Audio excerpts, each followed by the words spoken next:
Secretary, what's it going to take to end the violence in Minnesota?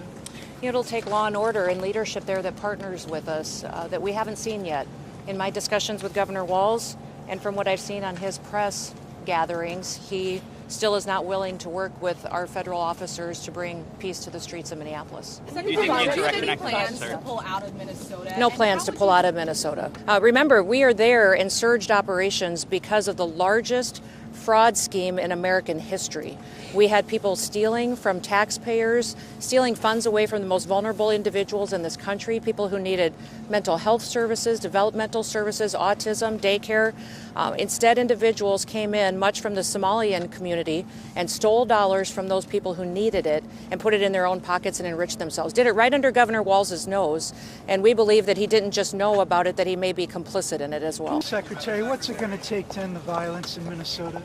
It'll take law and order and leadership there that partners with us that we haven't seen yet.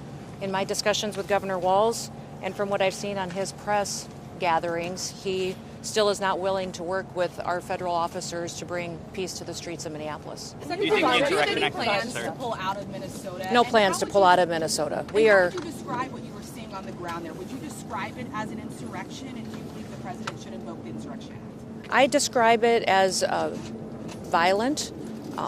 And a violation of the law in many places. I discussed with the president this morning several things that we are dealing with under the department and different operations. We did discuss the Insurrection Act. He certainly has the constitutional authority to utilize that. My hope is that this leadership team in Minnesota will start to work with us to get criminals off the streets. Remember, we are there in surged operations because of the largest fraud scheme in American history. We had people stealing from taxpayers, stealing funds away from the most vulnerable individuals in this country, people who needed mental health services, developmental services, autism, daycare. Instead, individuals came in, much from the Somalian community, and stole dollars from those people who needed it and put it in their own pockets and enriched themselves. Did it right under Governor Walz's nose, and we believe that he didn't just know about it, that he may be complicit in it as well. Secretary Noem. Do you believe there are any cases in Minnesota where the ICE agents have gone too far? Our ICE agents are following the law and running their operations according to training. Last night what we saw was 3 individuals weaponize shovels and brooms and attack an ICE officer that had to defend himself. So we're hopeful that we don't see that again, that these protesters and violent rioters will be held accountable for the actions that they're taking and that our officers can do their work safely. Secretary Noem. Secretary Noem. Officer that you were mentioning, can you give us an update on that ICE officer's condition after he was hit with the shovel? And you know, he was... We're seeing those cars looted in Minnesota. Can you provide an update on what the agency is going to do about that and concern with the documents that were taken by those? Well, I believe that those vehicles were FBI vehicles, not our Department of Homeland Security vehicles. So I'm not certain what documents were in there that those criminals may have taken and seen. But I would say that our agent is beat up, he's bruised, he's injured, he's getting treatment, and we're thankful that he made it out alive. Secretary Noem. Secretary Noem. Yes. Secretary Noem, are you okay with federal agents and officers violating people's Fourth Amendment rights by asking for papers without reasonable suspicion? Every single action that our ICE officers take is according to the law and following protocols that we have used for years, that this administration has used, that the previous administration used. They are doing everything correctly, and over again in litigation in the courts, we've proven that they've done the right thing. Why is it within their right to do that? Why is it within their right to ask for papers without reasonable suspicion? With the president, I think it's you say you important. discussed the Insurrection Act with the president. Did you recommend that? No, we just discussed it, that it was one of the options that he had constitutionally, and we talked about the fact that we're going to continue our operations in Minneapolis and have the resources that we need to get the job done. Did you politely invoke it? Yes. How many tankers is our Coast Guard tracking that are loose, and are any of them out of the Caribbean that you're tracking worldwide? I can't speak to the specifics of the operation, although we are watching the entire Shadow Fleet and how they're moving. I'm very proud of our Coast Guard, how they've partnered with the Department of War to do unprecedented actions in bringing these flags under jurisdiction that often, or these ships under jurisdiction that in many instances aren't flagged or they're affiliated with a country moving this unauthorized oil to avoid our sanction policy. Did the president say what Yes. What's that? When like the video that was posted this morning, did you watch any of those operations? Absolutely, I do. Share them with the Absolutely, I president do. today? Yes, absolutely, we do.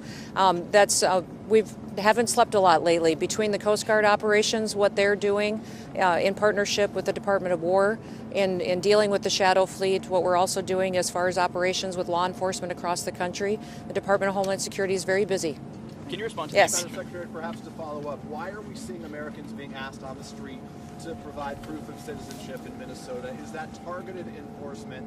And are you advising Americans to carry proof of citizenship? In every situation, we're doing targeted enforcement. If we are on a target and doing an operation, there may be individuals surrounding that criminal that we may be asking who they are and why they're there and having them validate their identity. That's what we've always done, in asking people who they are so that we know who's in those surroundings. And if they are breaking our federal laws, we will detain them as well until we run that processing. Is there a concern that Yes. say what the final straw? I'm going to go right here. Do you think that there needs to be an Insurrection Act invoked? Oh, I think that the president has that opportunity in the future. It's his constitutional right, and it's up to him if he wants Do to you think utilize he's it. likely to do it? I don't know. But You'd if he ask me. does do Yes. it, will it lead to more deadly killings in Minnesota if the Insurrection Act is invoked? If anything doesn't change with Governor Walz, I don't anticipate that the streets will get any safer or more peaceful. Governor Walz and his leadership team need to come to us and find out how we can work together like we have in many other states. We didn't see this kind of reaction in Louisiana when we ran our operations, exactly how we are running them in Minneapolis. But we had a very different response because we had leaders that were working with us. If you saw our operations in Florida, extremely successful. In Minneapolis so far, we brought hundreds of criminals off the streets that were dangerous to society and dangerous to that community. We would wish that Governor Walz could take an example from the governor of Louisiana, the governor of Florida, and work with us to do the right thing for his people. Your officers are dealing with more and more protesters. Do you think they need more de-escalation training, though, given some of the scenarios we have seen in videos of the interactions? You know, the officers that we have out there are very highly trained and skilled, specific for the operations that they're doing. They're utilizing the most gifted individuals on these operations to go out and to do enforcement, because many times if they're going after murderers, they're going after professionals and gangs and terrorists that are here in our country illegally. And I'll remind you, the only reason we're in this situation is because the Biden administration allowed 20 million people to come into this country unvetted. My every day is spent thinking about the known terrorists that are in this country that I just haven't found yet. The suspected terrorists, the criminals, the murderers, the pedophiles that are out there on the streets that we need to find and get off the streets because Joe Biden opened up our borders and allowed that invasion to happen. If you can imagine the kind of dysfunctional criminal gangs and organizations that use that open border as an opportunity to infiltrate America, it's overwhelming at times, and that's why President Trump is so strong at taking action and making sure he's in every single state following through on his commitments to every single citizen. Did the president say what his final straw would be to invoke the Insurrection Act if he did? No, this president uses all the information and intelligence that he can get. That's why he calls me, he calls Pete, he calls local law enforcement. He talks to those individuals and agents as well that are involved that he knows well. This president makes fully informed decisions and utilizes his authorities when it's appropriate. Secretary Noem, Maria Corina Machado is coming to the White House today. Are you going to be in the meeting because a lot of illegals are from Venezuela? Or are you going to talk with Delcy Rodriguez like Trump? I think I have other commitments today. We are putting in the new commandant of the Coast Guard. He is having his swearing-in ceremony, so I'll be doing that. Mm-hmm. And then I have some meetings with law enforcement. So I will not be in that meeting, but the president will keep me informed.